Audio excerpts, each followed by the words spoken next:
Last class में we started with the fluid dynamics, है ना। तो फ्लूइड डायनामिक्स में मैंने डेरिवेशंस वगैरह करवा दिए थे और हमने डायनामिक लिफ्ट के नॉन कंसेप्ट कंटिन्यूटी इक्वेशन, हाँ ये दोनों पढ़ा दिया था मैंने। तो आज उसी का हम एप्लीकेशंस पढ़ेंगे, है ना। What is the application of Bernoulli's equations, है ना, कि बर्नौलीज इक्वेशंस को हम किस तरह से यूज करते हैं practically as well as numericals में, है ना। दोनों चीजें आज हम पढ़ेंगे। तो थ्योरी वाइज फ्लूइड डायनामिक्स कोई बहुत बड़ा टॉपिक नहीं है, एक दो क्लास में ही खत्म हो जाता है ना। तो बहुत ज्यादा इसमें कोई चीज है ही नहीं, और नहीं कोई भी लॉ जो है वो नया लॉ है नहीं, है ना भाई। सारी चीजें न्यूटोनियन मैकेनिक्स से तो चल रही है आपकी, mechanics based on the Newton's law. तो सारी चीजें न्यूटन्स लॉ की मैकेनिक्स का ही एक्सटेंशन है ना। तो इसलिए हम उसको फ्लूइड मैकेनिक्स बोलते हैं, mechanics of fluid, liquid and gases, है ना। तो न्यूटोनियन मैकेनिक्स के ही इक्विलिब्रियम या दूसरे जो कंसेप्ट है कंजर्वेशन प्रिंसिपल इसमें यूज होते हैं, कि कंजर्वेशन प्रिंसिपल इसमें क्या होंगे बेसिकली आपके यूज, राइट। तो हम यहाँ पे आते हैं, we go for the application of Bernoulli's, है ना, कि हम यहाँ पे स्टार्ट करते हैं एप्लीकेशन ऑफ बर्नौलीज इक्वेशन।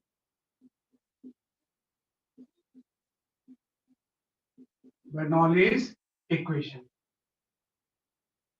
या बर्नौलीज प्रिंसिपल का जो एप्लीकेशन है वो हम पढ़ते हैं, है ना। तो आप देखो एप्लीकेशंस में एक एप्लीकेशंस को आपने पढ़ लिया था, कि पहला जो एप्लीकेशंस आपने पढ़ा that is your concept of dynamic lift, है ना, कि आपने लास्ट क्लास में पढ़ा था डायनेमिक लिफ्ट या इससे related we call it as a Magnus effect, Magnus effect.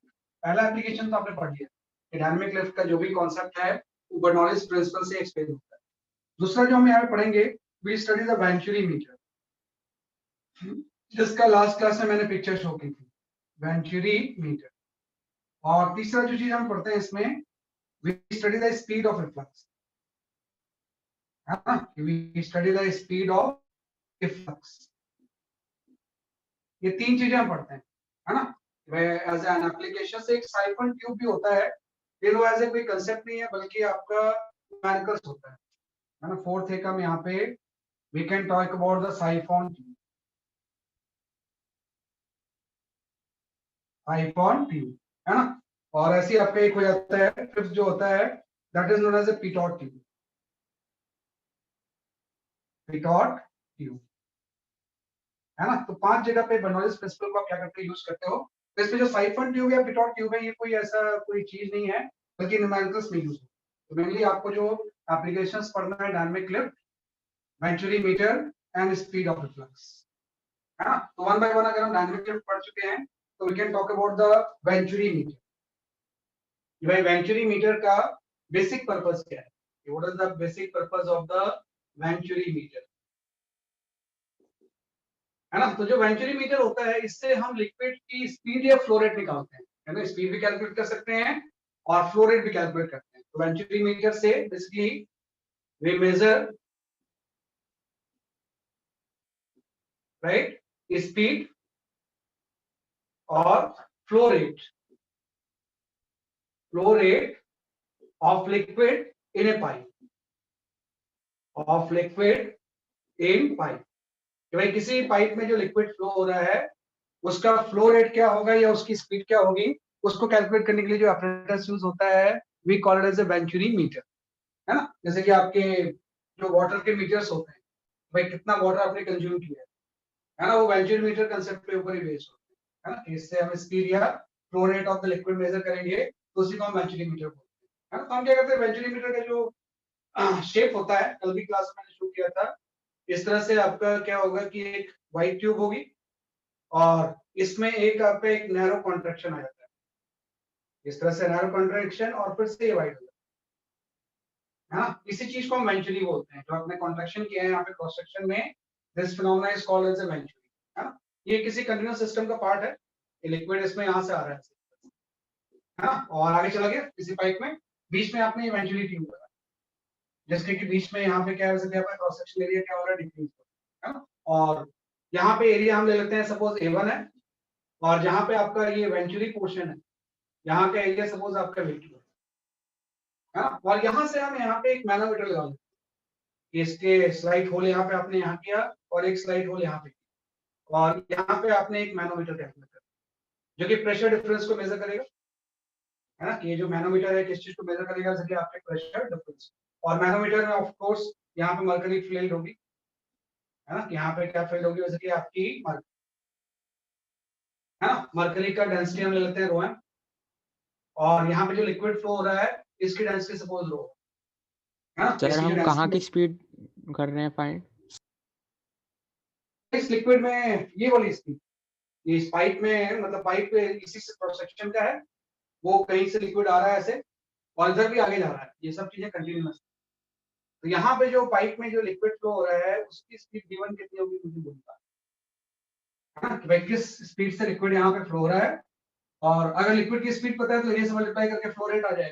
तो आपको जो कैलकुलेट करना है इसमें, स्पीड का मतलब आपको निकालना है v1 कितना हो, और फ्लो रेट का मतलब आपको निकालना है a1 v1, है ना, फ्लो रेट का मतलब a1 और v1 की वैल्यू कितनी होगी, इसी को क्या बोलते हैं फ्लो रेट।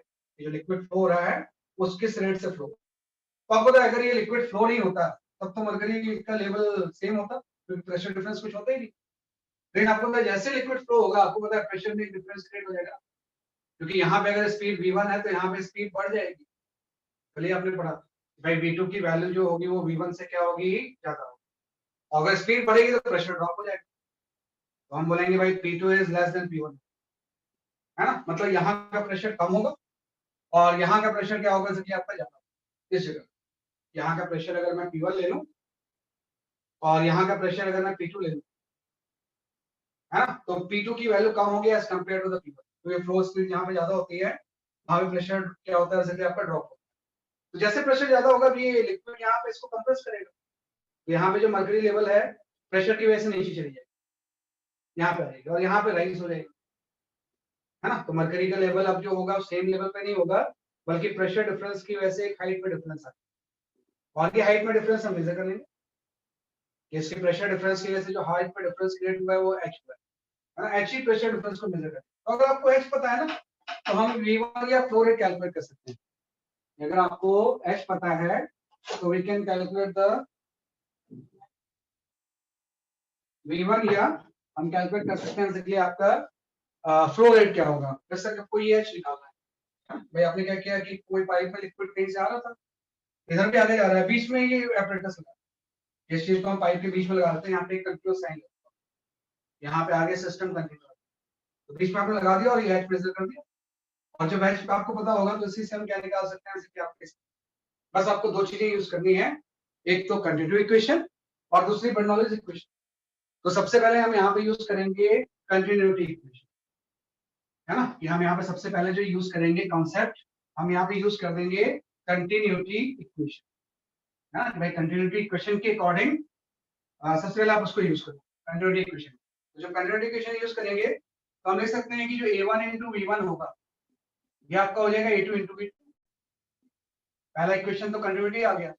फिर हम बर्नौलीज इक्वेशन यूज करेंगे। बर्नौलीज इक्वेशन कहाँ पे यूज करेंगे हम, इस क्रॉस सेक्शन, किसी भी दो क्रॉस सेक्शन के बीच में बर्नौलीज इक्वेशन यूज होता है। एक क्रॉस सेक्शन आप ये ले लो और एक क्रॉस सेक्शन ये ले लो, इन दोनों जगह पे हम बर्नौलीज इक्वेशन यूज करेंगे। तो आप लिखोगे कि पहले क्रॉस सेक्शन में जो प्रेशर है वो P1 है, और जो काइनेटिक एनर्जी हो जाएगी वो आपकी हो जाएगी half rho into v1 square, और ये इक्वल टू हो जाएगा दूसरे क्रॉस सेक्शन में प्रेशर P2 हो गया, और काइनेटिक एनर्जी आपकी होगी हाफ रो इनटू v2।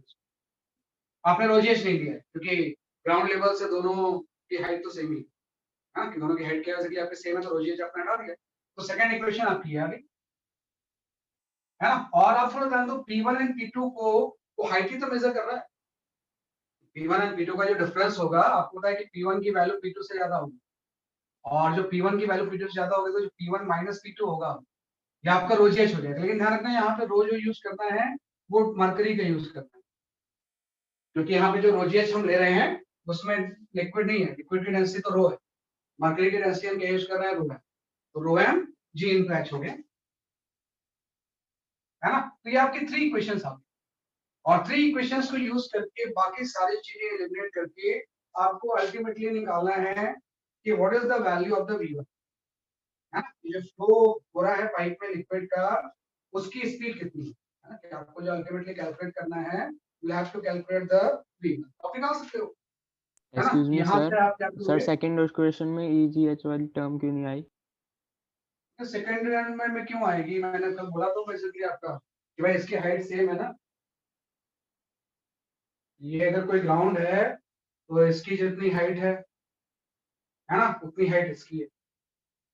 तो अगर हॉरिजॉन्टल कोई पाइप है तो उसका रोजिएट पर टर्म्स थोड़ी आता है। ओके तो सर। इसी तरह पाइप होता है तो उसका रोजिएट आता है। ये प्रेशर डिफरेंस है ना, ये क्या है कि आपकी प्रेशर डिफरेंस तो आपने ले लिया। अब इसमें हम क्या करेंगे, जो सेकंड इक्वेशन है इसी में वैल्यूज पुट कर देंगे।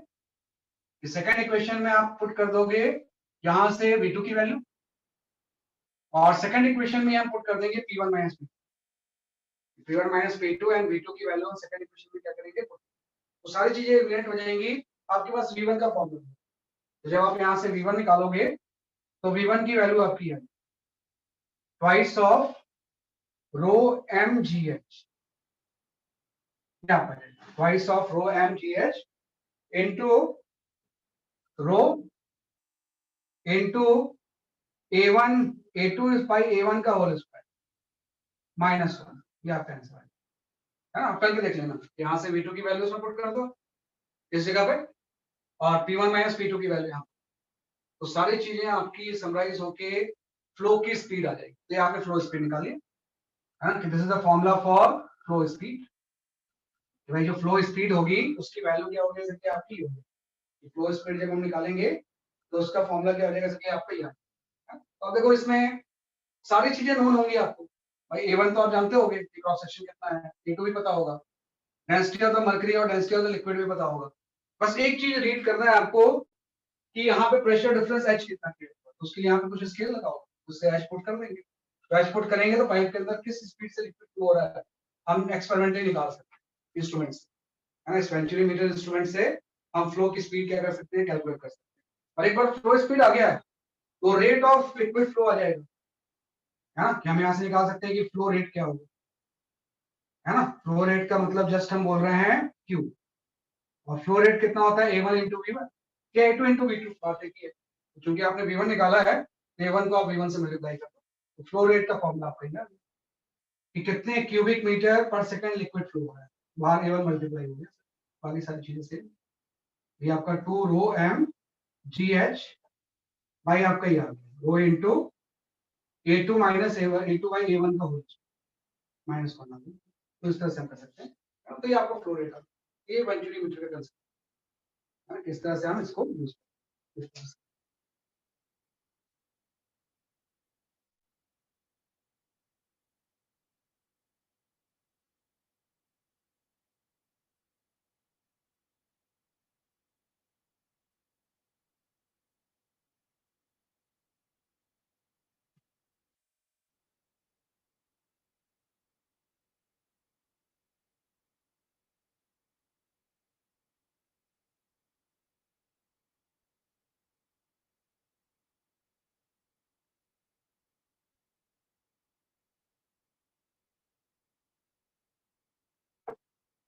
A1 बाई A2 होगा क्या है, एक बार चेक कर लो, है ना, एक बार सॉल्व करके चेक कर लेना A1 बाई A2 है या A2 बाई A1 है ना, एक बार चेक कर लो आपसे ये A1 बाई A2 है A2 बाई A1। मैंने सॉल्व नहीं किया है, मैं एक बार चेक कर लेता हूँ, चेक करके आपको बताता हूँ कि A1 बाई A2 है या A2 by A1।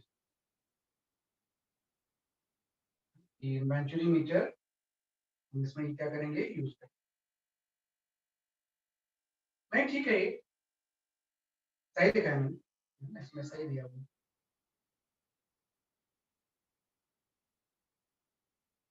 A1 by A2 है, सॉरी ये A1 बाई A2 बिल्कुल सही, इन्होंने सही बोला है।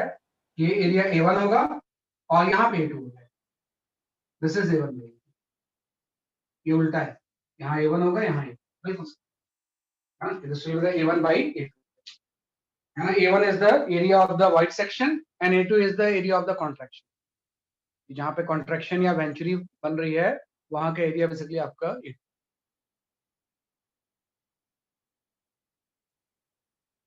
Sir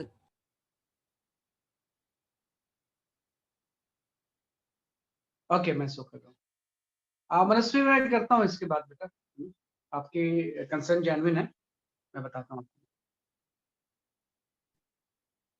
I will address this। Sir लेकिन ये स्पीड सिर्फ बड़े वाले क्रॉस सेक्शन की है ना। कौन सी, हाँ ये स्पीड बड़े वाले क्वेश्चन, यस उसी को तो आपको निकालना है। ये तो जस्ट आपने बीच में एक चीज लगा दी, जो पाइप, मेन जो पाइप है जिसमें लिक्विड फ्लो हो रहा है बड़े क्रॉस सेक्शन का है। एक बड़े क्रॉस सेक्शन के पाइप में V1 स्पीड से लिक्विड फ्लो हो रहा था, बीच में आपने ये वेंचुरी लगा, जस्ट V1 को कैलकुलेट कर दिया है ना। एक बार V1 आ गया तो यहाँ से V2 तो आएगा ना इस इक्वेशन से। अगर आपने यहाँ से V1 निकाल लिया है तो V2 भी आ जाएगा, लेकिन मेनली V1 हम निकाल।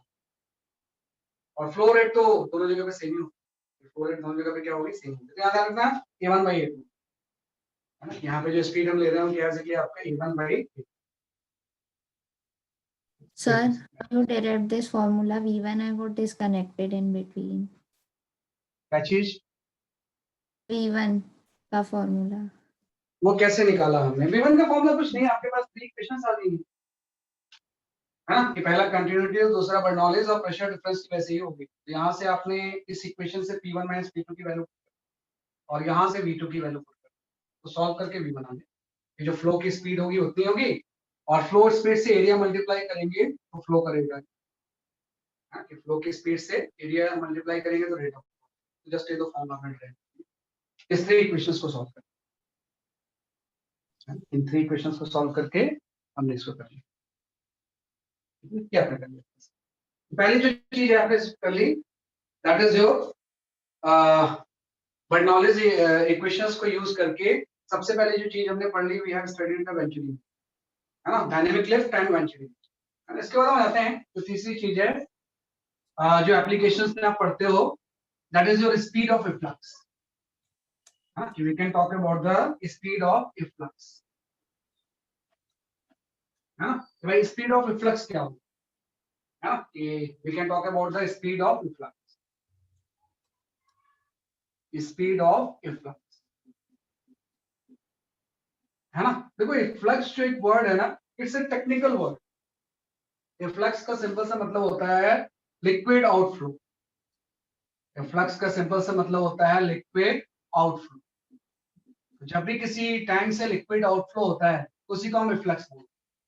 तो आपको उसी इफ्लक्स की स्पीड निकालनी है। लिक्विड किसी टैंक से अगर बाहर निकल रहा है तो किस स्पीड से निकलेगा, और स्पीड ऑफ इफ्लक्स से ही हम एक थ्योरम पढ़ते हैं, उसको हम बोलते हैं टॉरिसेली थ्योरम, है ना, कि we call it as a Torricelli theorem, है ना। आप स्पेलिंग देख लेना, टॉरिसेलीज थ्योरम, है ना, नेम ऑफ साइंटिस्ट है ना, हिज नेम वाज द टॉरिसेली। तो उसने इसी स्पीड ऑफ रिफ्लेक्स के रिलेटेड एक थ्योरम बताया था, उसी को हम बोलते हैं टॉरिसेली। तो स्पीड ऑफ रिफ्लेक्स का मतलब समझना कि हम जस्ट ये जानना चाहते हैं कि अगर यहाँ पे इस तरह से अगर कोई टैंक रखा हो, है ना, दिस इज ए टैंक, और आपने टैंक में किसी हाइट तक लिक्विड फिल कर, है ना, यहाँ पे टैंक में आपने क्या कर दी, किसी हाइट तक लिक्विड फिल कर, है ना, और इसमें जो लिक्विड की हाइट है वो कैपिटल H है, और डेंसिटी रो, लिक्विड की डेंसिटी जो है वो कितनी है, कि आपकी रो है ना। जाना ना हमेशा डेंसिटी के चक्कर, मैंने यहाँ पे मरकरी का डेंसिटी रो लिया हुआ है, और जो यहाँ पे लिक्विड फ्लो हो रहा है वो अलग है, मे भी वाटर है, कुछ भी हो सकता है, उसकी डेंसिटी रो की। यहाँ पे जो लिक्विड है उसकी डेंसिटी कितनी है, रो है। अब इसमें आपसे ये बोला जाता है कि अगर क्रॉस सेक्शनल एरिया मुझे पता है, ये जो टैंक है इसका अगर क्रॉस सेक्शनल एरिया हम ऐसा ले लें कि this is suppose A1, cross sectional area tank का कितना है, कि आपका A1, और अब हम क्या करते हैं, यहाँ पे एक होल पंचर करते हैं, यहाँ पे आपने एक होल कर, है ना, यहाँ पे आपने क्या किया, साइड और वॉल पे इसके एक होल पंचर कर, तो आप इस होल जैसे पंचर करेंगे, यहाँ से जेट निकलेगा, इसी जेट को हम इफ्लक्स बोलते हैं। ये जो लिक्विड का जेट बाहर निकलता है उसी को हम क्या होता है, इफ्लक्स। तो आपको ये निकालना होता है कि यहाँ से जो जेट बाहर निकल रहा है इसकी स्पीड भी कितनी है, वेलोसिटी ऑफ फ्लक्स का मतलब ये हो गया कि इसकी स्पीड कितनी है। बस बात है कि होल का भी कुछ साइज होगा, तो ये जो होल है इसका साइज हम ले लेते हैं, है ना, जो होल का साइज है वो हम कितना ले लेते हैं, जैसे कि आपका भाई टैंक का क्रॉस सेक्शनल एरिया A1 है और होल का क्रॉस सेक्शनल एरिया कितना है, जैसे कि आपके, तो आपको निकालना है यहाँ से जो लिक्विड आउटफ्लो होगा इसकी स्पीड कितनी होगी। तो देखो सिंपल सा कंसेप्ट है। सबसे पहले तो इसमें आप ये यूज करोगे कि कंटिन्यूटी इक्वेशन, या हम ऐसा बोलेंगे कि जैसे मैंने यहाँ पे होल पंचर किया, लिक्विड V से बाहर निकला, है ना, या लिक्विड किसी V2 से बाहर निकला, तो यहाँ पे लेवल ऑफ द लिक्विड नीचे भी जाएगा उस इंस्टेंट में, है ना, कि लेवल ऑफ लिक्विड जो होगा वो नीचे भी जाएगा और इसकी स्पीड जो हो जाएगी वो V2 हो जाएगी, है ना कि V1 से अगर यहाँ पे बाहर निकला तो यहाँ से लेवल ऑफ लिक्विड नीचे जाएगा, इसकी स्पीड कितनी हो जाएगी, V2 हो जाएगी। तो अगर मैं इस क्रॉस सेक्शन और इस क्रॉस सेक्शन में कंटिन्यूटी इक्वेशन लगाऊं, है ना, क्योंकि जितना बाहर जाएगा उतने तो लेवल डाउन होगा, तो अमाउंट ऑफ लिक्विड तो सेम ही रहेगा। तो हम यहाँ पे कंटिन्यूटी इक्वेशन से लिख सकते हैं कि जो सॉरी ये आपका V1 हो जाएगा, A1 इंटू V1 जो होगा ये इक्वल हो जाएगा कि आपके A2 इंटू V, पहली इक्वेशन आपकी है ना कि कंटिन्यूटी इक्वेशन आपने यूज किया तो A1 V1 किसके इक्वल हो गया, A2 इंटू V। उसके बाद हम यूज करेंगे बर्नौलीज इक्वेशन। तो अब ध्यान रखना, बर्नौलीज इक्वेशन जब आप यूज करोगे ना तो बाकी चीजों के लिए तो नहीं, आपको पोटेंशियल एनर्जी के लिए रेफरेंस लेना पड़ेगा। रेफरेंस आप कहीं भी ले सकते हो, पोटेंशियल एनर्जी जीरो यहाँ पे ग्राउंड पे है, या हम पोटेंशियल एनर्जी जीरो जो ले लेंगे वो आप यहाँ पे ले लोगे, हाँ कि पोटेंशियल एनर्जी जीरो जो आप लोगे इस तरह से U स्क्वायर को जीरो आप यहाँ पे कि भाई इस लेवल पे पोटेंशियल एनर्जी की वैल्यू कितनी हो सकती है आपकी जीरो, है ना कि इस लेवल पे पोटेंशियल एनर्जी की वैल्यू कितनी हो सकती है आपकी जीरो, है ना, वही कहीं भी ले सकते थे, यहाँ भी ले सकते। तो आपने मान लिया कि जहां पे होल है वहां पे पोटेंशियल एनर्जी जीरो है। अब मैं बर्नौलीज इक्वेशन लगाता हूँ, तो जैसे मैं बर्नौलीज इक्वेशन लगाऊंगा between this cross section and this cross section, इन दोनों के बीच में बर्नौलीज इक्वेशन लगाऊंगा। तो आपको पता है यहाँ का प्रेशर आपको पता है एटमॉस्फेरिक ही तो होगा, यहाँ का जो प्रेशर होगा वो कितना होगा, चलिए आपका एटमॉस्फेरिक हो, प्रेशर आप लिख लो P0,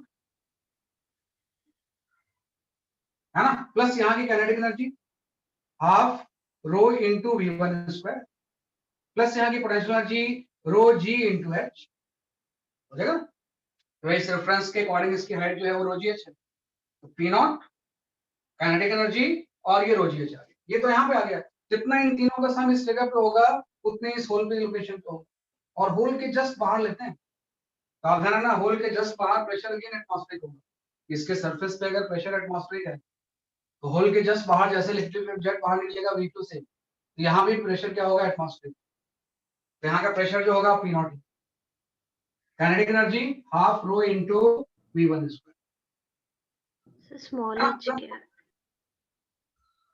स्मॉल एच, अच्छा स्मॉल एच जो है इस होल की डेप्थ, जस्ट डेप्थ पे आपने होल किया, कैपिटल एच तो पूरे टैंक की हाइट है, आपने स्मॉलेस्ट डेप्थ पे एक होल किया, उसके ऊपर स्पीड डिपेंड है, आपने P0 प्लस हाफ रो V1 स्क्वायर ले लिया, और आपने इस लेवल की पोटेंशियल एनर्जी तो जीरो ले रखी है, तो प्लस जीरो पुट कर लिया, है ना। तो देखो कंटिन्यूटी इक्वेशन तो एकदम आसान है, एरिया एंड वेलोसिटी का प्रोडक्ट कांस्टेंट होगा। जब आप बर्नौलीज इक्वेशन यूज करोगे तो कोई रेफरेंस लोगे हम कि कहां पे पोटेंशियल एनर्जी जीरो लेगा, यहाँ भी ले सकते थे, ग्राउंड में भी ले सकते थे, तो फर्क नहीं। तो अगर आपने यहाँ पे जीरो ले लिया तो इस लेवल की हाइट स्मॉल एच हो, तो पोटेंशियल एनर्जी रो GH है ना, और इसको ही आपने रेफरेंस लिया हुआ है, तो वहां पे पोटेंशियल एनर्जी की वैल्यू क्या हो जाएगी, जीरो। तो दो इक्वेशंस आ गए। अगर मुझे निकालना है कि what is the value of the V2, तो यहाँ से मैं V1 की वैल्यू इसमें पुट कर दूंगा, P0 तो कैंसिल ही हो गया, क्योंकि इसके सरफेस से प्रेशर एटमॉस्फेरिक है, जब जेट बाहर निकलेगा तो ये तो टैंक के बाहर आ गया ना, तो वहां का प्रेशर भी क्या हो जाएगा, एटमॉस्फेरिक हो जाएगा, P0 कैंसिल हो गया, और यहाँ से हम V1 की वैल्यू इस इक्वेशन से इसमें पुट कर, तो आपके पास वही वेंचुरी मीटर जैसा है ना, एक फॉर्मूला आ जाएगा, ये आपके पास वेंचुरी मीटर जैसा ही एक यहाँ पे क्या आ जाएगा, जैसे आपका फॉर्मूला आ जाएगा, है ना, V2 की वैल्यू, तो वो जो फॉर्मूला होगा वो आपका इस तरह से आ जाएगा, है ना, कि वो फॉर्मूला अगर हम डिफाइन करें, वो फॉर्मूला आपका एक वेंचुरी मीटर जैसा ही एक V2 कैलकुलेट करने का फॉर्मूला है, क्योंकि आपको स्पीड ऑफ फ्लक्स निकालना है, सर वो V2 नहीं होना चाहिए था यहाँ पे, Yes, sir. सर इक्वेशन में राइट हैंड साइड की तरफ। अच्छा V2, ये V2 होगा ना, सही है, ये ठीक है, yes sir. A1 into V1, A2 into V2, यहाँ पे रो V1 स्क्वायर, यहाँ पे स्पीड थी और यहाँ की स्पीड V2 आ गई, यहाँ पे आपने यहाँ पे V1 की वैल्यू, तो अल्टीमेटली यहाँ से V2 की वैल्यू आ जाएगी, और यही स्पीड ऑफ रिफ्लेक्स है। अगर मैं यहाँ पे कैलकुलेट करूँ what is the speed of reflex, है ना, कि if I calculate the what is the speed of reflex V2, है ना, तो V2 की जो वैल्यू आएगी वो आपकी है अंडर रूट ऑफ 2GH, है ना, इसमें रो कैंसिल हो जाएगा, रो वाला टर्म इसमें क्या हो जाएगा, सर आपका कैंसिल, तो जैसे P0 कैंसिल हुआ ना, एक ही डेंसिटी तो है, तो यहाँ से रो वाला टर्म भी कैंसिल कर देगा, रूट 2GH एंड 1 माइनस, है ना, A2 by A1 का होल स्क्वायर है।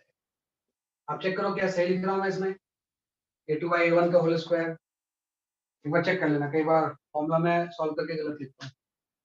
ये सही है क्या?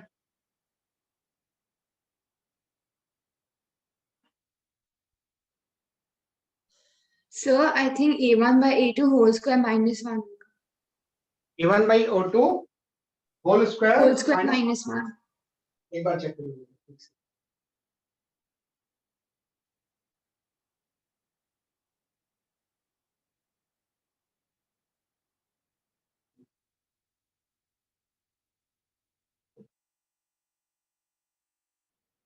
Oh, sorry, sir. हाँ, Correct है, मैंने V1 का लगा दिया था.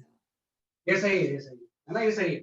इस फॉर्मूला इसका Sir. है कि भाई ये स्पीड ऑफ रिफ्लक्स का मेन फॉर्मूला है ना, कि स्पीड ऑफ रिफ्लक्स की जो वैल्यू होगी जब ये बाहर निकलेगा यहाँ से तो उसकी स्पीड ही होगी √2 GH1 minus A2 by A1 का होल स्क्वायर। अभी तक मैंने कोई अप्रोक्सीमेशन यूज नहीं किया, इसमें कुछ अप्रोक्सीमेशन होते हैं, लेकिन मैंने यहाँ पे कभी भी कोई अप्रोक्सीमेशन इसमें यूज नहीं, है ना। तो ये आपने V2 निकाल लिया, स्पीड ऑफ रिफ्लेक्स कितनी होगी।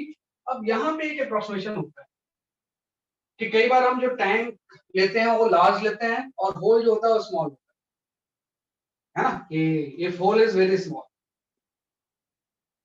होल इज स्मॉल, यूजली यही होता है कि होल जो बहुत छोटा होता है as compare to the size of the tank. मतलब इस केस में जो आपका A2 by A1 की वैल्यू होती है ना, this is very very less than as compare to the, है ना, कि भाई होल का साइज बहुत छोटा होता है as compare to the size of the tank. A2 by A1 की वैल्यू 1 से बहुत कम है तो उसका स्क्वायर और भी कम हो जाएगा, तो 1 के रिस्पेक्ट में हम इसको नेगलेक्ट करते हैं। तो स्पीड ऑफ रिफ्लेक्स का इस केस में जो फॉर्मूला आता है V2 √2 GH, है ना, मेन फॉर्मूला तो ये है। इसी में अगर हम ये अप्रोक्सीमेशन यूज कर लें तो V2 की वैल्यू √2 GH है ना, और इसी को टॉरिसेली ने रिकॉग्नाइज किया कि भाई √2 GH पहले भी कोई फॉर्मूला आ चुका है ना। ये कहाँ फॉर्मूला आता है √2 GH, पहले भी तो आपने पढ़ा है, √2 GH पहले भी एक फॉर्मूला आया था। एस्केप वेलोसिटी नहीं, escape velocity √2 सर GH नहीं। प्रोजेक्टाइल में हाँ, मतलब किसी स्टोर फ्री फॉल, वो उसमें मोशन अंडर ग्रेविटी, फ्री जब भी फॉल कोई में धरती के अंदर वैसे से चीज मूव करती है तो h हाइट पे उसकी स्पीड इतनी हो जाती है। भाई h हाइट से अगर मैं स्टोन को रिलीज करूं तो ग्राउंड पे जब स्ट्राइक करेगा तो उसकी स्पीड इतनी। ये टॉरिसेली थ्योरम है ना, कि टॉरिसेली थ्योरम ने कोई अलग सी चीज नहीं है, बल्कि इसी कॉन्सेप्ट को टॉरिसेली ने क्या किया, जैसे कि आपका रिकॉग्नाइज किया, है ना, कि टॉरिसेली थ्योरम जो है ना, वो जस्ट आपका ये है ना। तो मतलब ये हो जाएगा कि जो स्पीड ऑफ रिफ्लक्स है फ्रॉम एन ओपन टैप, है ना, कि टॉरिसेली थ्योरम के अकॉर्डिंग हम ये लिख सकते हैं कि जो टॉरिसेली थ्योरम ये लॉ है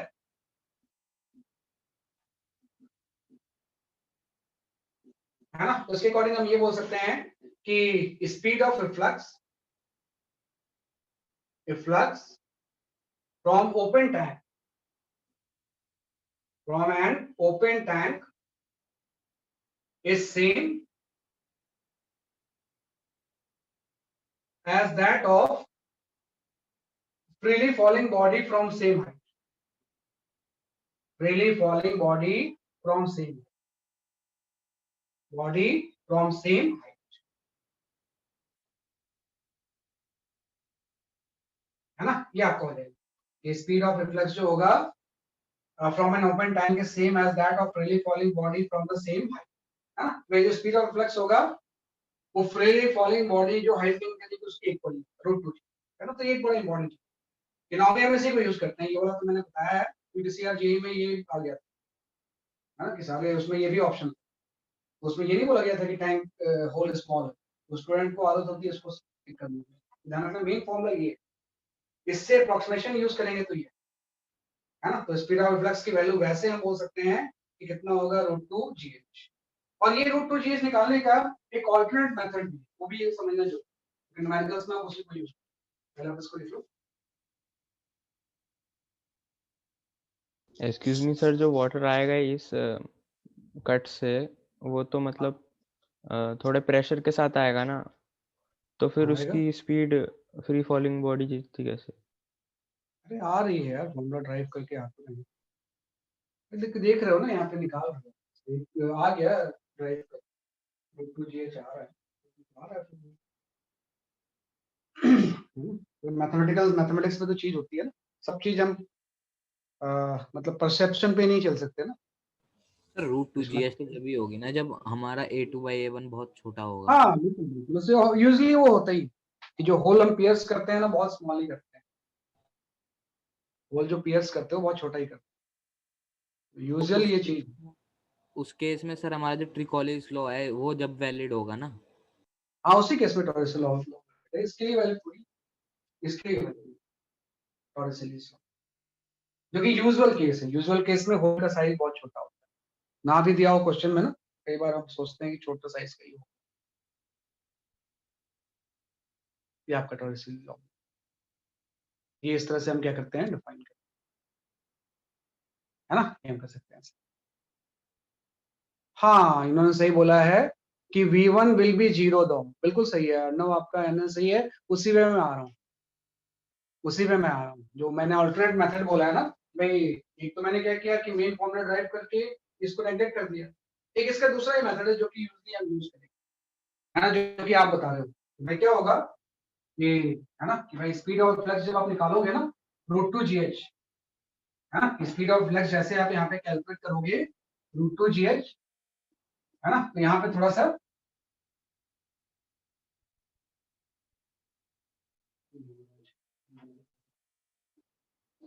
है ना, क्या कर सकते हैं, है ना। तो देखो इसमें एक और भी अल्टरनेट मेथड भी होता है टॉरसियली लॉ को ड्राइव करने, अल्टरनेट मेथड, वो आपको थोड़ा सा ध्यान देना है। न्यूमेरिकल्स में आप उसी को यूज करो, इतना लंबा चौड़ा थोड़ी यूज करते हैं। बस हम क्या करेंगे, ये टैंक था, है ना, ये अगर कोई टैंक है और इसमें आपने एच हेड तक लिक्विड फिल कर, आपने टैंक में जो लिक्विड फिल किया वो कितना हेड तक किया, आपके कैपिटल एच हेड, और एक आपने स्मॉल होल पियर्स कर दिया, है ना, किसी टॉप से स्मॉलेस्ट डेप्थ,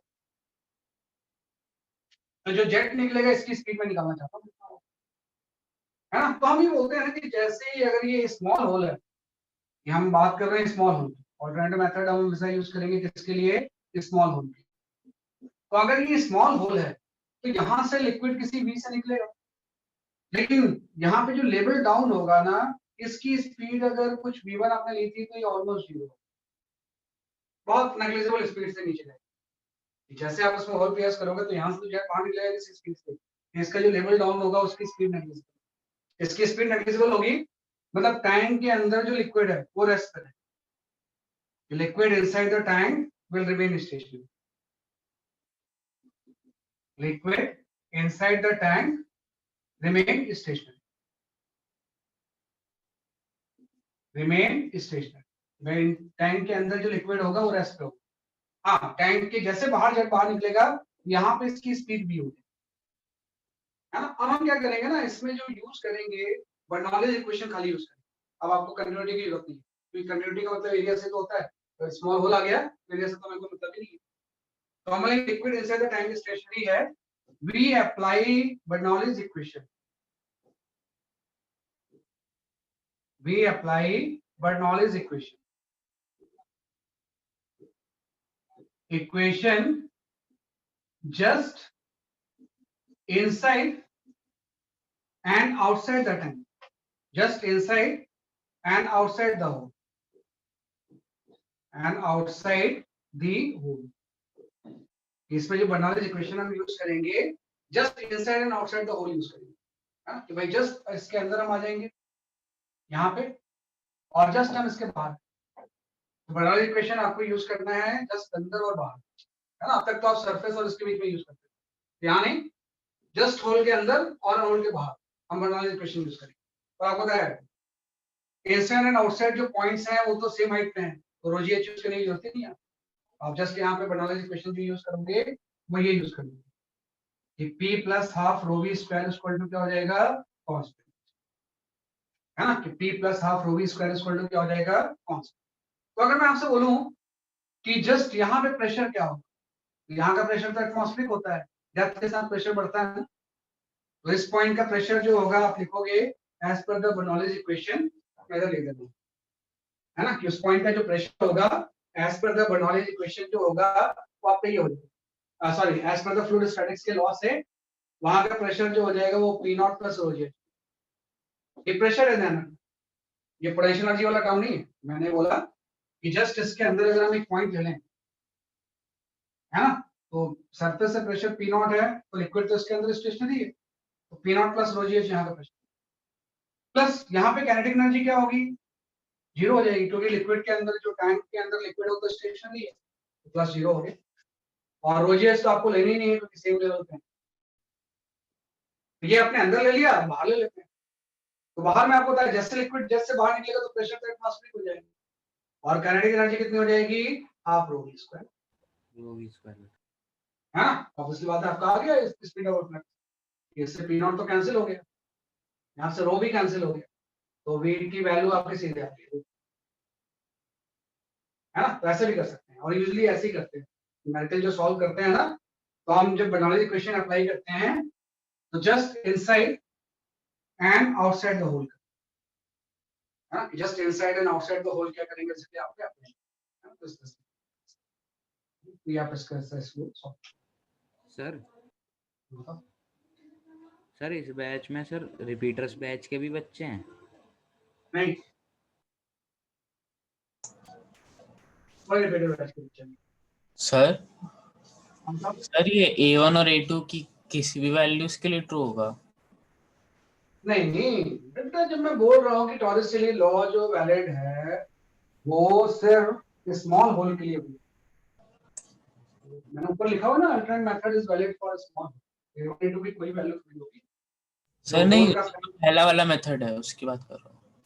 हाँ, वो पहला वाला सबसे पहला जो मेथड जिसमें मैंने ड्राइव किया तो किसी के लिए मैंने पहला फॉर्मूला सबसे लिखा था अप्रॉक्सीमेशन के पहले। ये तो जो हम √2GS लिख रहे हैं ना, तो this is valid only for this small, है ना। ये जो वैलिड होगा सिर्फ किसके लिए वैलिड होगा, बेसिकली आपके स्मॉल होल के लिए, है ना। ये हम कर सकते हैं इसमें,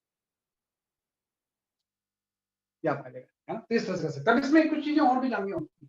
ये तो आपने स्पीड ऑफ रिफ्लेक्स √2GS निकाली है, अब आपको ये निकालना होता है कि जैसे ये जेट बाहर निकलेगा, ये मोशन अंडर ग्रेविटी होगी ना, तो ये जेट जो होगा यहाँ पे जाके स्ट्राइक करेगा, है ना, कि जेट यहाँ पे क्या करेगा, इसलिए आपका जाके स्ट्राइक। तो आपको ये निकालना होता है कि जेट जो यहाँ से जाएगा इसकी रेंज कितनी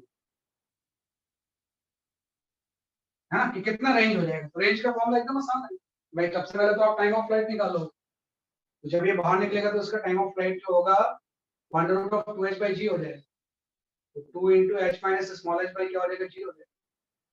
तो आपने पढ़ा हुआ है हॉरिजॉन्टल प्रोजेक्शन के टाइम ऑफ फ्लाइट, तो इसका टाइम ऑफ फ्लाइट हो जाएगा।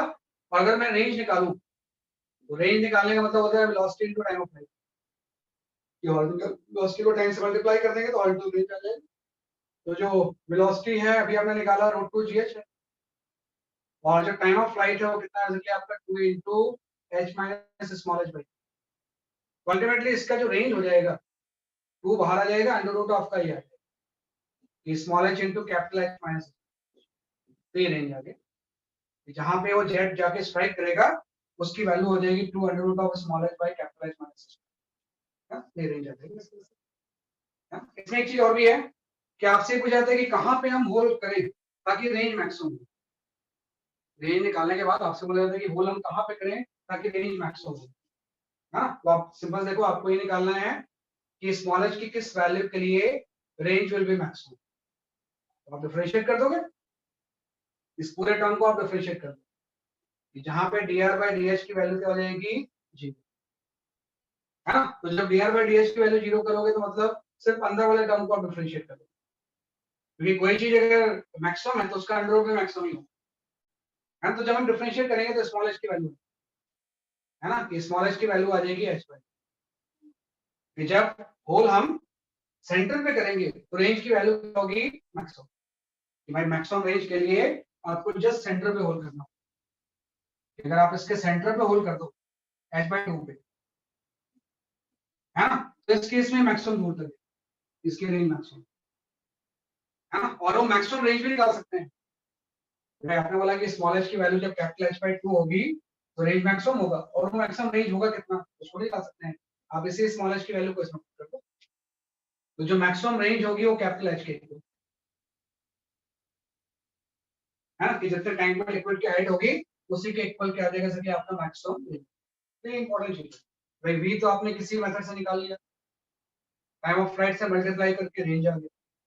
Range depends on the small h, capital H तो फिक्स है, स्मॉल एच वेरिएबल है। कैपिटल एच मतलब हम उसी स्टैंड की बात करते हैं, क्योंकि टैंक का साइज बहुत ज्यादा है ना, तो स्मॉल एच में कोई इमीडिएट चेंज नहीं आएगा। कैपिटल एच में कोई इमीडिएट चेंज नहीं आएगा, लेकिन होल की लोकेशन तो हम कहीं लगते हैं। तो स्मॉल एच वेरिएबल है, तो स्मॉल एच जब h/2 होगा तो रेंज मैक्सिमम होगा, और उस मैक्सिमम रेंज की वैल्यू कितनी हो जाएगी, कैपिटल एच। अगर मैं यहाँ पे रेंज के स्मॉल एच के साथ ग्राफ बनाऊं, तो बड़ा इंटरेस्टिंग एक ग्राफ आता है। यहाँ पे रेंज का अगर आप स्मॉल एच के साथ ग्राफ बनाओ इस पूरे प्रोसेस में, है ना, ये मैं हटा देता हूँ कि अगर आप रेंज का स्मॉल एच के साथ ग्राफ बनाओ इस पूरे प्रोसेस में, है ना, तो भाई वाई एक्सिस के लॉन्ग अगर मैं रेंज ले लूं और एक्स एक्सिस के लॉन्ग में अगर स्मॉल एच लूं, है ना, क्योंकि जैसे जैसे स्मॉल एच चेंज होगा रेंज की वैल्यू चेंज होगी। ये ग्राफ आपको इस तरह से है, ये ऐसा है ना, कि जब स्मॉल एच 0 होगी according to this formula range 0 होगा, और जब स्मॉल एच कैपिटल एच के इक्वल होगा तो भी रेंज 0 होगा, है ना। तो मतलब रेंज की वैल्यू 0 तब होगी जब स्मॉल एच 0 होगा, या स्मॉल एच किसके इक्वल हो जाएगा, कैपिटल एच के। रेंज मैक्सिमम कब होगा, अभी आपने निकाला डिफरेंशिएट करके, जब h/2 पे हम होल करेंगे तो रेंज की वैल्यू क्या हो जाएगी, मैक्सिमम, और मैक्सिमम रेंज हो जाएगा h के, है ना, कि मैक्सिमम रेंज क्या हो जाएगा, जैसे कि आपका h के ऊपर। तो ये आपने निकाल लिया, इस तरह से कोई ग्राफ आएगा रेंज का स्मॉल एच के साथ। अब एक चीज में आ गई कि अगर मैंने जैसे मैक्सिमम रेंज तो बोला है कि h है वो h/2 पे होगा, लेकिन कोई और अगर मैं रेंज ले लूं जो कि मैक्सिमम नहीं है, कोई भी रेंज मैंने ले लिया, this range is less than capital H, तो आप देखो ये ग्राफ को 2 पॉइंट पे कट कर, है ना, मतलब सेम रेंज के लिए स्मॉल एच की 2 वैल्यू पॉसिबल, सेम रेंज के लिए स्मॉल एच की क्या सकती है आपकी 2 वैल्यू पॉसिबल, है ना। मतलब ये हो गया कि किसी अगर ये रेंज आपका किसी स्मॉल एच पे मिल रहा है ना, तो ये सेम एक दूसरा होल भी की लोकेशन होगी, उसकी वैल्यू भी यहाँ से स्मॉल एच, है ना, मतलब एक पर्टिकुलर रेंज के लिए 2 होल की लोकेशन पॉसिबल है, except maximum range. Maximum range तो सेंटर में ही होगा, उसके अलावा ऊपर और नीचे 2 होल की लोकेशन होगी, इसका रेंज क्या होगा, उससे क्या आपका मतलब ये हो गया कि अगर आपने टॉप से स्मॉल एच पे एक होल किया और एक आपने बॉटम से स्मॉल एच पे होल किया, है ना, इस ग्राफ का मतलब ये तो है कि आपने टॉप से स्मॉल एच पे होल किया और बॉटम से अगर स्मॉल एच पे होल किया, तो दोनों से जो जेट होगा वो सेम पॉइंट पे, तो दोनों की रेंज क्या होगी, जैसे कि आपकी सेम है। ये ग्राफ को थोड़ा सा से हाँ भाई, कॉम्प्लीमेंट्री हाइट जैसी चीज हो, जैसे कॉम्प्लीमेंट्री एंगल था प्रोजेक्टाइल में, वैसे ही कॉम्प्लीमेंट्री हाइट।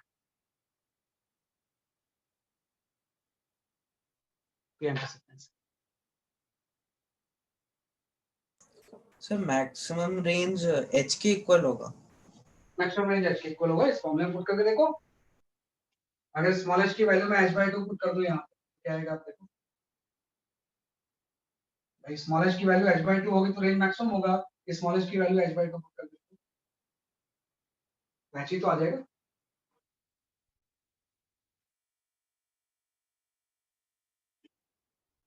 अब कैलकुलेट करके लेके आ रहे हैं,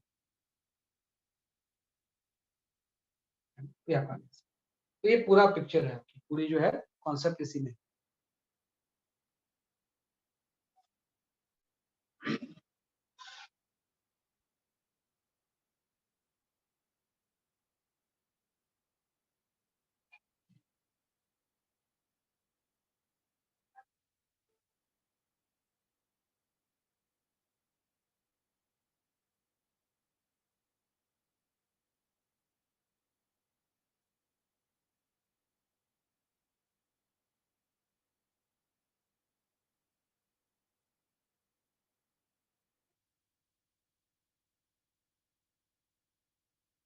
है ना, तो ये थोड़ा सा ध्यान रखते हैं कि भाई स्पीड ऑफ रिफ्लेक्स को जस्ट आपने सिंपल से मेथड से भी निकाल लिया, उसको थोड़ा सा एक्सटेंड कर, है ना, न्यूमेरिकल न्यूमेरिकल वाइज हमने इस चीज को क्या कर दिया, एक्सटेंड, है ना, ये आपका case.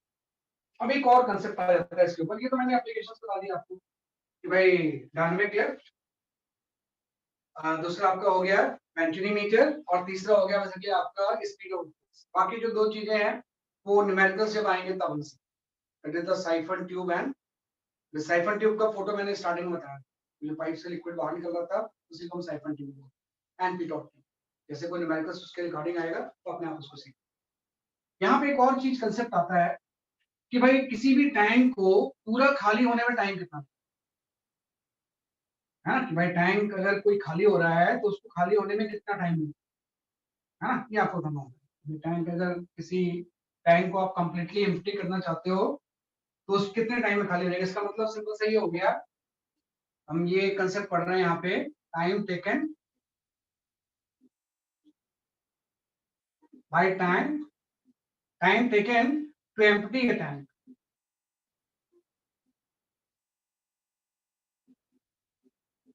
Empty a tank, time taken to empty a tank. तो भाई किसी भी टैंक को अगर एम्प्टी करना चाहते हैं तो उसमें कितना टाइम लगेगा, है ना, मतलब ये हो गया कि आपने क्या किया, यहाँ पे कोई इस तरह से टैंक ले लिया, है ना, और टैंक में आपने कैपिटल एच तक लिक्विड फिल कर दिया, है ना, कैपिटल एच तक आपने क्या यूज कर फिल कर दिया, जैसे आपका लिक्विड, और यहाँ पे कोई स्टैंड लगा दिया आपने, जैसे स्टैंड के ऊपर लिक्विड रखा है, टैंक पूरा रखा हुआ है, इस तरह से कोई स्टैंड है, स्टैंड के ऊपर क्या रखा हुआ है, जैसे आपका टैंक, है ना, और आपने क्या किया, इसके बॉटम में एक होल पियर्स कर दिया, और इस होल का एरिया आपने ले लिया A2 और यहाँ का एरिया आपने ले लिया A, तो आपका लिक्विड बाहर निकलेगा, है ना, ये बाहर निकलेगा, कहाँ जाएगा उससे हमको कोई मतलब नहीं है, लिक्विड कंटिन्यूअसली बाहर निकलता जाएगा, और जब कंटिन्यूअसली बाहर निकलेगा तो उसकी हाइट भी कम होती जाएगी, है ना, वो सारी चीज तो हमने जस्ट उसी इंस्टेंट की बात की थी।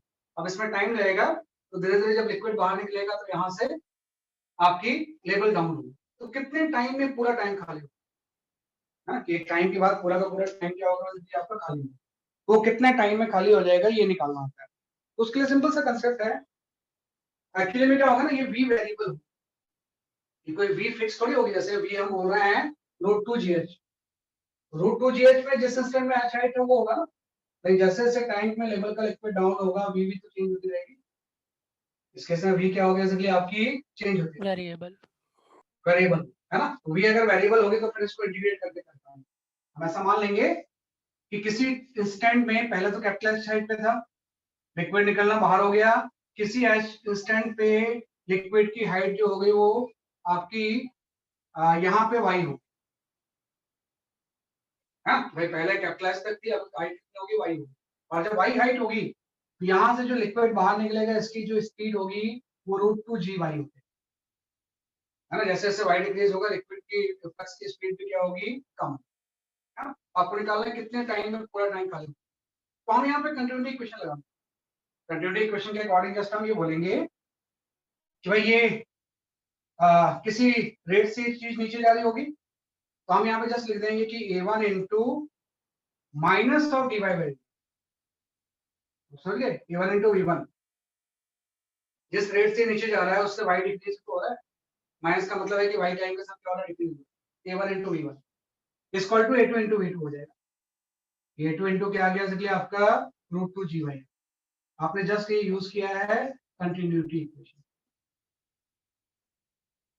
कंटिन्यूटी इक्वेशन, है ना, तो भाई A1 इंटू इसकी velocity minus dy by dt, A2 into इस फ्लक्स की वेलोसिटी, अब आपको निकालना है कितने टाइम में पूरा टाइम खाली हो जाएगा, तो इसी चीज को हम इंटीग्रेट करें, इसी चीज को हम क्या कर देंगे, इसलिए आपका इंटीग्रेट, और इंटीग्रेट कर दो इसे आप, अगर आपको टाइम निकालना है तो टाइम वाले को एक तरफ ले जाओ, यहाँ से dt इक्वल टू आ जाएगा, है ना, कि dt इक्वल टू आपका आ जाएगा यहाँ पे A1 बाई A2 माइनस बाहर साइन है ना, dy by under root of √2g, या भाई एक तरफ टाइम लेगा, बाकी सारे को एक तरफ ले जाएंगे, तो ये आपका फैक्टर है। अब इसके बाद इसको इंटीग्रेट कर देंगे, तो आगे जब आप इसको इंटीग्रेट करोगे dt को, तो जो कांस्टेंट टर्म्स है सारे बाहर आ जाएंगे, A1 कांस्टेंट है, A2 कांस्टेंट है, √2g भी कांस्टेंट, वेरिएबल टर्म से भी हो जाएगा, dy डिवाइडेड बाई y की पावर हाफ, है ना। तो आप इस तरह से कर दिया तो देखो आप लिखोगे टाइम जब 0 था तो y की वैल्यू कितनी थी, कैपिटल एच थी। टाइम 0 पे y की वैल्यू कितनी थी, इसलिए आपकी कैपिटल एच, है ना। और आपको टाइम निकालना है जब पूरा टाइम खाली हो, है ना, आधा टाइम का भी निकाल सकते थे, लिमिट तो चेंज करना है। टाइम इक्वल टू 0 पे टाइम में y की वैल्यू कैपिटल एच थी, आपको टाइम निकालना है जब पूरा टाइम खाली हो जाए, मींस y की वैल्यू 0, है ना। तो यहाँ से पूरे टाइम को खाली आने का टाइम, मैं कितने टाइम में ये पूरा टाइम खाली हो, है ना। तो आप यहाँ से टाइम निकालो, तो टाइम की वैल्यू जो आएगी ये आपकी है a1 by a2 under root of 2h by g है, ये आपका आंसर। कितने टाइम में पूरा टाइम क्या हो जाएगा, खाली। तो कई बार आपसे बोला जाता है कि कितने टाइम में टाइम हाफ हो जाएगा, है ना। तो बस लिमिट तो चेंज करना है, t 0 पे y h था, कितने टाइम में h by 2 हो जाएगा, है ना। तो ये कोई भी टाइम हम निकाल सकते हैं। तो जस्ट आप ये थोड़ा सा कंसेप्ट याद, बहुत सारी चीजों के लिए जस्ट आपने कंटिन्यूटी इक्वेशन यूज किया है। सर v1 की वैल्यू dy by dt कैसे ले ली? सर कितने टाइम में खाली होगा तो वहां पर a1 by a2 root h by g नहीं होगा रूट h by g क्यों? सर, हमने h की जगह पे h by 2 पुट कर दिया ना, हमने हाफ खाली करना है। हाफ नहीं खाली करना, पूरा खाली करना नहीं, कंप्लीटली। जब हाफ खाली कर, जब हमें आधे तक खाली करना है तो h नहीं की नहीं जगह वो ऐसा नहीं करना, ऐसा नहीं करना। इस फॉर्मूले को डायरेक्ट यूज करना, इंटीग्रेशन इन्वॉल्व है ना, तो इंटीग्रेशन में लिमिट के साथ सिंपल वो रिजल्ट नहीं आएगा जो आप सोच रहे हो। dy by dt आपको पता ही है ना कि भाई वेलोसिटी की वैल्यू क्या होती है, dx by rate of change तो होता है, dx by dt होता है ना। तो जिस रेट से ये चीज नीचे जा रही होगी वो y ही तो चेंज हो रहा होगा, वही तो वेलोसिटी होगी। तो माइनस इसलिए यूज किया क्योंकि y डिक्रीज हो रहा है। अगर माइनस यूज नहीं करोगे तो फिर यहाँ पे गड़बड़ होगी, जब आप इंटीग्रेट वगैरह करके लिमिट पुट करोगे तो माइनस साइन है, उस माइनस से ये माइनस क्या हो जाएगा, कैंसिल।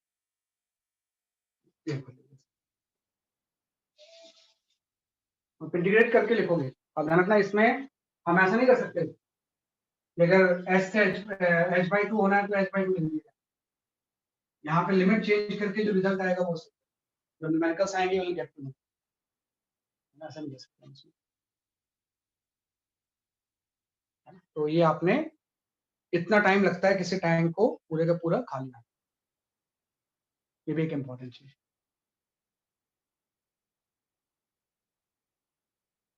ये भी एक इम्पोर्टेंट कंसेप्ट।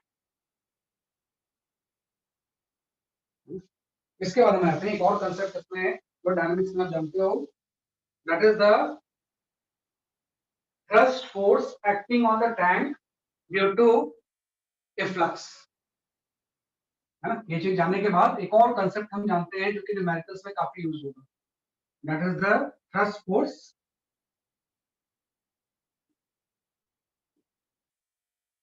है ना। इसके बाद जो नेक्स्ट हम इसमें यूज करते हैं, use the thrust force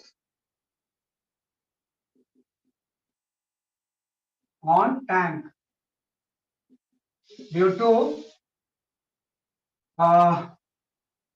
liquid efflux, due to liquid efflux, है ना। कि भाई लिक्विड efflux जब निकलता है तो एक thrust force भी लगता है, या हम ऐसा बोल रहे हैं कि सपोज आपका कोई ये इस तरह से टैंक है ना, और टैंक में इस तरह से व्हील्स वगैरह भी लगे हुए हैं, और इसमें आपने कोई लिक्विड फिल कर दिया किसी कैपिलरी साइड तक, है ना। और हम क्या करते हैं इसके बॉटम में पुल करते हैं, वैसे कहीं भी कर सकते हैं, मैंने बॉटम में एक स्मॉल होल का केस है कि आपने यहाँ पे क्या कर दिया, एक स्मॉल होल कर, तो आपको जैसे स्मॉल होल करेंगे ना, यहाँ से लिक्विड का जेट बाहर निकलेगा और v की वैल्यू उस इंस्टेंट में √2g, तो क्या होगा, जैसे लिक्विड का जेट बाहर निकलेगा ना, ये आगे की तरफ मूव कर देगा। ये तो कई बार आप प्रैक्टिकली भी देख चुके हो, जैसे कोई बलून है ना, कि अगर बलून में आपकी एयर फिल्ड है और अगर आप उसका वो ओपन कर दो, हैंड हटा दो अपना, आपने देखा होगा जैसे एयर बाहर निकलती है वो आगे निकल, है ना। तो जैसे अब जेट इधर जाएगा ये लेफ्टवर्ड मूव कर देगा, मतलब इसके ऊपर कोई फोर्स लग रहा होगा, पहले रेस्ट पे था, मूव करने लगा, मतलब किसी फोर्स की वजह से मूव कर रहा हूँ, और जो फोर्स की वजह से ये लेफ्टवर्ड जाएगा, इसी को हम बोलते हैं thrust force. This is simply known as a thrust force, जो रॉकेट प्रोपल्शन में भी यूज होता है। रॉकेट से जब एग्जॉस्ट गैस निकलती है तो थ्रस्ट फोर्स निकलता है। तो इसमें भी जब जेट बाहर निकलेगा इस स्पीड से उस स्टैंड में, तो एक थ्रस्ट फोर्स निकलेगा, और वो थ्रस्ट फोर्स निकालने आपको आना, ये थ्रस्ट फोर्स हम कैसे निकालते हैं। तो ये थ्रस्ट फोर्स जब भी एक्ट करता है ना, तो ये मोमेंटम चेंज की वजह से, हाँ, जब भी हम थ्रस्ट फोर्स की बात करेंगे ना, तो हम बात करते हैं मोमेंटम चेंज की। जब लिक्विड का जेट बाहर निकलेगा तो हम यहाँ पे सबसे पहले बात करेंगे चेंज इन मोमेंटम कितना, what is the change in momentum, delta m, delta p. जब ये लिक्विड बाहर निकलेगा इस तरह से, तो एक change in momentum delta P कितना हो जाएगा, आप देखो कि डेल्टा पी क्या हो जाएगा, कि आप ये बोलोगे सपोज कोई डेल्टा एम मास का लिक्विड था अंदर का, अब ये डेल्टा एम मास का लिक्विड बाहर आ गया, तो जब ये डेल्टा एम अंदर था इसके, तब तो ये रेस्ट पे था, और जब बाहर आ गया तो उसकी स्पीड इतनी, तो उसके मोमेंटम में चेंज हो गया ना। डेल्टा एम मास का मास अगर कोई डेल्टा टी टाइम में बाहर निकल गया, तो उसके मोमेंटम में चेंज आ गया, और वो चेंज इन मोमेंटम हम लिख लेंगे, वह चेंज इन मोमेंटम हो जाएगा delta m into v minus zero. भाई फाइनल मोमेंटम तो डेल्टा एम इंटू वी आ गया, इनिशियल कितना था, जीरो था, तो ये तो चेंज इन मोमेंटम हो गया। लेकिन आपको पता है फोर्स जो होगा, अगर मैं यहाँ पे थ्रस्ट फोर्स लिखूं, what is the thrust force, तो थ्रस्ट फोर्स जो होगा वो आपका rate of change of momentum हो जाएगा, delta p by delta t. Delta p by delta t क्या होता है, थ्रस्ट फोर्स की वैल्यू होगी, rate of change of momentum. Delta p को तो आप यहाँ पुट कर दोगे ऐसे, delta m into v by delta t. हाँ, मतलब वही चीज है कि मास में चेंज, मास जो है डेल्टा एम बाहर निकल गया, उसकी वजह से थ्रस्ट फोर्स। अब ये जो डेल्टा एम है ना, इसको मैं थोड़ा सा डेंसिटी के साथ चेंज कर सकता हूँ। मैं अगर ऐसा ले लूं, इस होल का एरिया जो है वो small a, small a is the area of hole, है ना। तो मैं यहाँ पे डेल्टा एम की जगह पे ये लिख सकता हूँ, डेल्टा एम की जगह पे मैं ये लिख सकता हूँ कि जो ये होगा, ये डेल्टा एम हो जाएगा density into volume. Rho density है, वॉल्यूम की जगह पे हम लिख देंगे area into v into delta t. Hope you understand. भाई डेल्टा टी टाइम में इतना ही डिस्प्लेसमेंट होगा ना लिक्विड का, इतने लिक्विड तो बाहर निकलेगा, ये डिस्प्लेसमेंट हो गया, ये एरिया हो गया, तो एरिया इनटू डिस्प्लेसमेंट ये वॉल्यूम हो जाएगा, डेंसिटी से मल्टीप्लाई करेंगे तो डेल्टा एम मास हो जाएगा। तो डेल्टा एम मास की जगह पे density area into v into delta t, और इसको अगर हम यहाँ पुट कर दें, है ना, तो आपका थ्रस्ट फोर्स की वैल्यू आ जाएगी, जो कि आपको याद रखना है। थ्रस्ट फोर्स की वैल्यू आपकी आ जाएगी rho a v into delta t, mass delta m जो डेल्टा टी टाइम में बाहर निकल इंटू वी आ गया, एक और भाई यहाँ पे डेल्टा टी, तो डेल्टा टी तो कैंसिल हो जाएगा। यहाँ से थ्रस्ट फोर्स की वैल्यू है रो ए वी। हाँ, तो जब भी किसी टाइम से वी स्पीड से लिक्विड बाहर निकलेगा, तो इसके ऊपर अपोजिट डायरेक्शन में थ्रस्ट फोर्स है, और उस थ्रस्ट फोर्स की जो वैल्यू होगी वो रो ए वी स्क्वायर है। इसमें रो डेंसिटी है, ये एरिया है, वी स्पीड ऑफ फ्लक्स, जिस स्पीड से लिक्विड का जेट क्या हो रहा है वैसे क्या आपका बाहर निकल, है ना। न्यूटन्स लॉ के ऊपर ही बेस्ड, ये काफी यूजफुल फॉर्मूला है, ये काफी एक यूजफुल फॉर्मूला।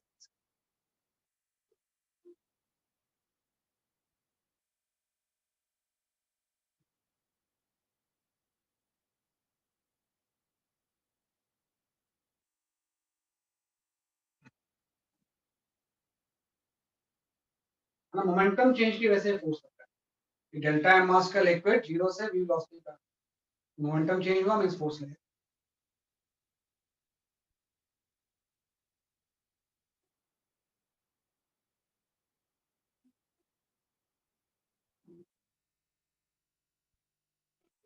हाँ, तो ये भी न्यूमेरिकल्स में यूज होगा थ्रस्ट फोर्स। ये फॉर्मूला कोई वही फॉर्मूला है जो किसी वॉल से अगर कोई वाटर जेट स्ट्राइक करे तो वॉल के ऊपर वो कितना फोर्स होता है, एक ही फॉर्मूला, सेम चीज।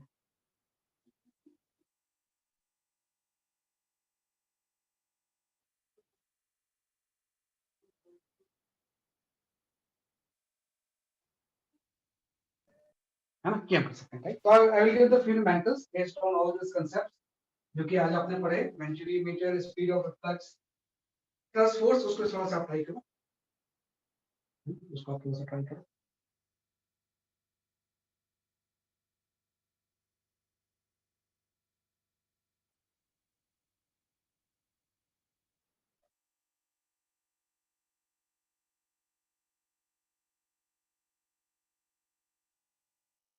Okay, I will give the few questions.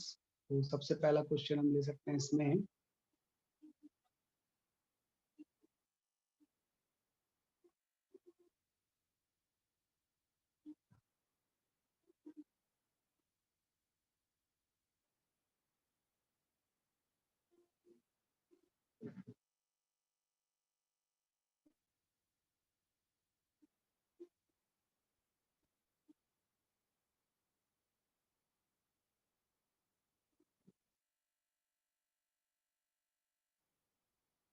Okay, go for this formula.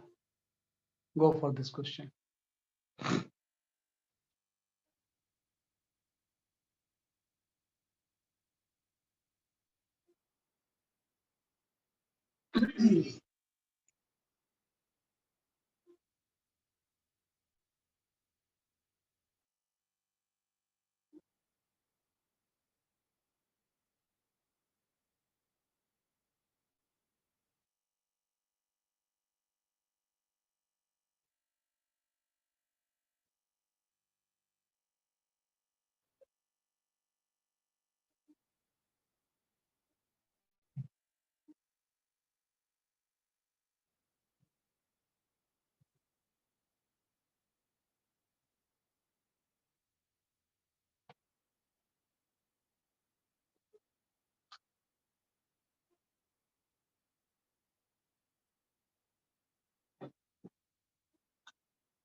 Easy कर लोगे आप इसे, ऐसा नहीं।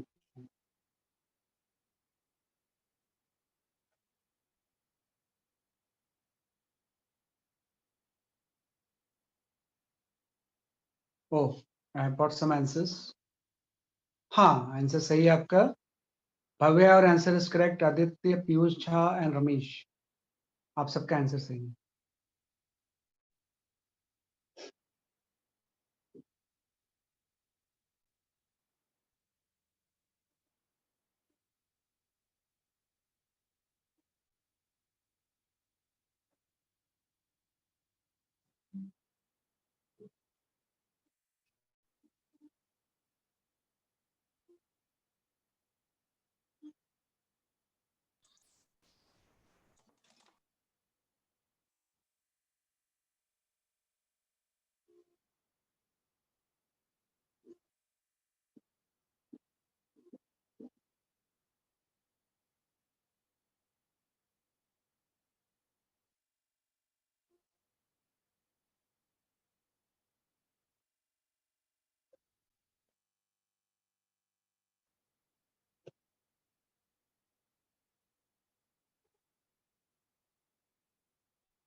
हाँ, आदित्य जोशी और आंसर इज करेक्ट। है ना, कार्तिकेय और आंसर इज करेक्ट, अकाग्रा और आंसर इज करेक्ट, आशी और आंसर इज करेक्ट, साक्षी मिश्रा और आंसर इज करेक्ट। सही है, हाँ सही है, सभी मोस्ट ऑफ द स्टूडेंट्स ने आंसर दे दिया इसका, है ना। कुछ नहीं करना है आपको, अभी तो आपने पढ़ा फ्लो रेट क्या होता है ना, ये सिचुएशन है। And flow rate we know, flow rate जो होता है वो एरिया एंड वेलोसिटी का प्रोडक्ट होता है। Flow rate is the product of the area and velocity. यहाँ पे जो वेलोसिटी होगी वो √2gh हो जाएगी, है ना, ये जो स्क्वायर होल। तो ऑब्वियस बात है यहाँ का जो फ्लो रेट आएगा, यहाँ पे एरिया हो जाएगा ए स्क्वायर, क्योंकि स्क्वायर है तो उसके एरिया ए स्क्वायर से लेंगे, इनटू वहाँ पे जो वेलोसिटी होगी √2gh हो जाएगी। यहाँ से जो लिक्विड बाहर निकलेगा √2gh की जगह पे आप 4h ले लो, और ये सर्कुलर होल है ऑफ रेडियस r, यहाँ पे एरिया आपका हो जाएगा πr², है ना, और जो स्पीड है वो आपकी √8gh हो गया, है ना। बस सॉल्व कर लो अब इसे, जब सॉल्व करोगे तो √gh वाला टर्म्स कैंसिल हो जाएगा, तो इससे आपका वो रिलेशन आ जाएगा। मेरे ख्याल से ऑप्शन जो मैच कर रहा है वो डी ऑप्शन मैच, यहाँ से स्मॉलर की वैल्यू जो होगी a बाई, यहाँ पे a बाई π√2 हो जाएगी, पाई, है ना, मीन्स डी ऑप्शन मिलेगा, है ना, कि डी ऑप्शन क्या होगा इस केस में सही, है ना, ये कर सकते हैं। तो D for Delhi option is the correct option. हाँ, मनस्वी सही आपका आंसर है, निहाल सही है। अच्छा, पाई भी अंडर रूट के अंदर होगा, सर एक सेकंड आप क्वेश्चन वापस देखो। पाई भी अंडर रूट के अंदर होगा सब, इसमें पाई भी जो होगा विल बी इनसाइड √2 पाई, है ना। मैं इस क्वेश्चन दिखा देता हूँ।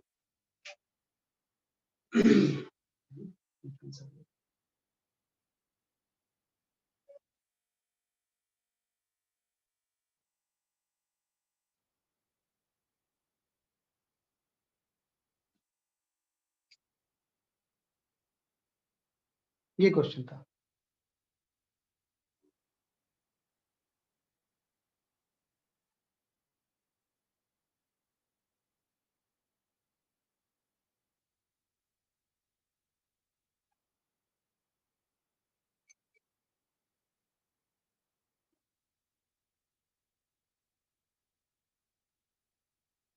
वॉल्यूम फ्लो रेट इक्वल होगा, मतलब एरिया एंड वेलोसिटी का प्रोडक्ट दोनों पोल से सेम होना चाहिए, तो इससे डी फॉर दिल्ली ऑप्शन, है ना। चलो नेक्स्ट क्वेश्चन करते हैं।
सही क्वेश्चन है, दो अलग अलग लिक्विड है आंसर।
हाँ, Aditya, your answer is correct, and Manasvi, your answer is correct.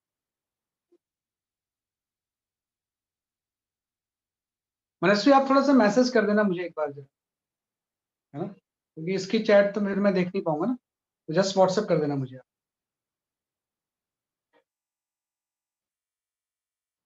Okay, sir. है ना, व्हाट्सएप कर देना.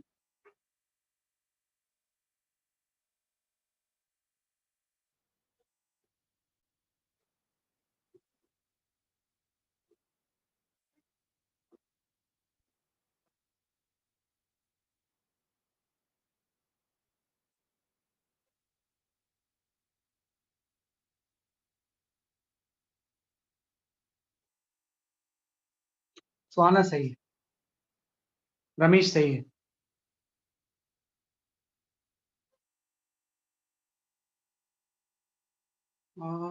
नो, थोड़ा सा गलत है, थोड़ा ध्यान दो.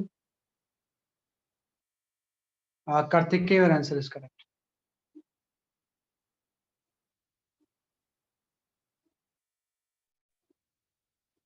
Piyush Jha, your answer is correct. बिल्कुल सही.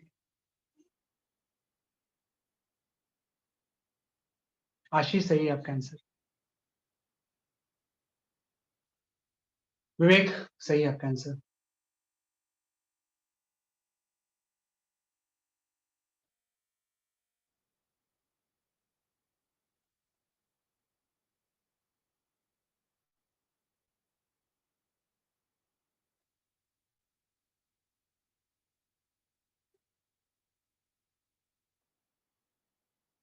ठीक है, चेक करता हूँ जरा सा मैं ना.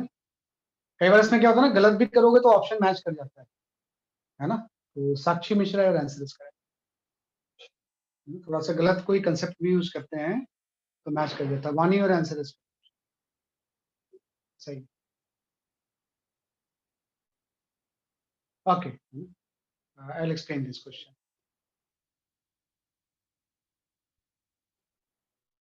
देखो, कुछ नहीं करना है आपको इसमें. V1 निकालना तो एकदम आसान है, क्योंकि जो फॉर्मूले है ना वो सेम डेंसिटी के हैं, तो एज सच हम दो डेंसिटी में उसको यूज नहीं कर सकते, है ना. तो आपको V1 तो निकाल लोगे, पूरा लिक्विड सेम डेंसिटी का ही है, तो V1 तो सीधे फॉर्मूला वाला हो जाएगा. V1 की वैल्यू हो जाएगी under root of 2G into H/2. इसमें कोई डाउट नहीं है. इसके और शॉर्टकट मेथड भी होते हैं, फिर मैं एकदम फंडामेंटल बताता हूँ. इसलिए कई बार हम शॉर्टकट मेथड भी यूज करके बड़ा इजीली कैलकुलेट करते हैं. I am just taking the fundamental method. Fundamental method वो है कि जस्ट इनसाइड एंड आउटसाइड में we use the Bernoulli's equation. जब हम V2 निकालेंगे, V1 का तो फॉर्मूला यूज हो गया, V2 निकालने में चूंकि दो डेंसिटी के लिक्विड आ गए ऊपर में, तो हम जस्ट इनसाइड एंड आउटसाइड में बर्नौली इक्वेशन यूज करें. तो मैं सबसे पहले बोलूंगा कि जस्ट इनसाइड में व्हाट इज द प्रेशर. यहाँ पे प्रेशर हो जाएगा P0 प्लस रो जी एच, है ना, प्लस 2 रो जी इंटू H/2. तो ये सिर्फ प्रेशर मैंने लिखा है. तो यहाँ का प्रेशर अगर P0 है तो एस से नीचे जाएंगे तो रो जी एच से प्रेशर बढ़ गया, फिर H/2 से और नीचे गए तो प्रेशर और बढ़ गया. यहाँ जहाँ पे डेंसिटी रो थी रो यूज किया है, यहाँ पे डेंसिटी 2 रो थी 2 रो यूज. P आ गया, प्लस टैंक लार्ज है तो काइनेटिक एनर्जी तो अंदर में 0 होगी, और पोटेंशियल तो आपको लेने नहीं है, क्योंकि just inside and just outside में पोटेंशियल दोनों सेम लेवल पे इक्वल टू. जैसे लिक्विड बाहर निकलेगा, ये तो एटमॉस्फेयर में आ गया ना, तो अब इसका प्रेशर एटमॉस्फेरिक हो जाएगा, है ना. अब जो इसका प्रेशर हो जाएगा वो कितना हो जाएगा कि आपका P0 प्लस काइनेटिक एनर्जी. तो काइनेटिक एनर्जी में जिस डेंसिटी का लिक्विड बाहर निकल रहा है उसी की डेंसिटी लेंगे, वो तो 2 रो है ना, तो हाफ 2 रो इंटू यहाँ पे V2 स्क्वायर. तो इससे आप v1 निकाल चुके हो, यहाँ से p नॉट कैंसिल हो गया, है ना, और इससे सॉल्व करके आप कैलकुलेट कर लो, इससे आपका v2 आ जाएगा, है ना, यहाँ से 2 भी कैंसिल हो गए और यहाँ से भी 2 कैंसिल हो गए, ये आपका हो गया 2 रो जी, है ना, इक्वल टू आपका आ गया रो v2 स्क्वायर, हाँ, तो यहाँ पे आपका रो भी कैंसिल हो गया, तो v2 की वैल्यू जो आ गई वो आपकी √2g है ना, और यहाँ से 2 कैंसिल हो गया, तो v1 एंड v2 का रेशियो निकाल लो, कि जैसे मैं यहाँ से v1 एंड v2 का रेशियो निकालूंगा 1/√2, है ना, 1/√2 मींस डी ऑप्शन, तो बेसिक्स यूज किया, ये बड़ा काम की चीज है, इनसाइड आउटसाइड में बनने, ये आपको न्यूमेरिकल्स में करनी है ना, just inside point just outside point के बीच में बर्नौली इक्वेशन अप्लाई, बाकी शॉर्टकट्स भी होते हैं लेकिन वो यूज नहीं करना, क्योंकि वो शॉर्टकट्स किसी मेंस के क्वेश्चन में यूज हो जाए, इन एडवांस में कोई शॉर्टकट नहीं, तो फंडामेंटल्स के ऊपर, इसलिए मैं यूजली बहुत ज्यादा शॉर्टकट्स वगैरह बताता हूँ, मुझे पता है ना कि वो मेंस के एक आध क्वेश्चन में अप्लाई हो जाएंगे, एडवांस का क्वेश्चंस फिर वो बेसिक्स के ऊपर, जितना फंडामेंटली आप स्ट्रांग होगे उतने ज्यादा उसमें फायदा होगा।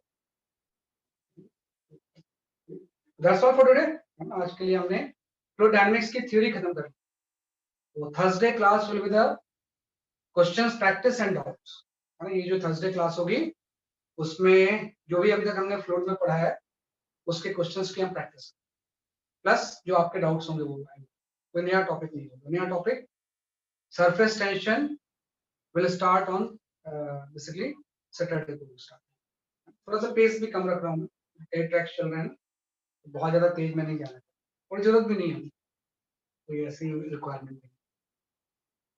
That's all for today. Bye bye. Thank you sir. Bye bye. हाँ, डाउट्स क्लास में कल वाला क्वेश्चंस बता दूंगा, कल वाला जो क्वेश्चन दिया था मैंने, हाँ, मुझे रिमाइंड करवा देना एक बार।